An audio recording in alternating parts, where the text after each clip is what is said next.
Yan mga kaibigan, no? Ganda. Pulang pula yung rosas nila, oh.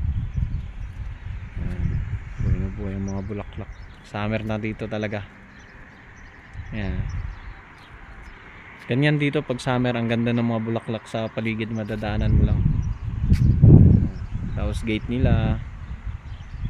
Yan. Red na red mga bulaklak mga kaibigan. Pero pag dito sa camera ko parang pink sila tingnan, no? Pero ano, kulay red yan. Oh. Yun. Wow, hanggang baba, oh. Oh. Sayad na sa sahig. Oh. Sayad na sa sahig mga kaibigan ng mga roses. Ganda. Oh.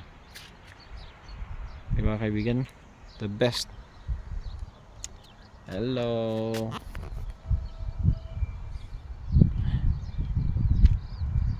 Lalakad-lakad tayo kasi wala tayong magawa sa bahay. Yan. Ay, dito tayo sa kalsada, naglalakad-lakad lang mga kaibigan. See you next time again mga kaibigan.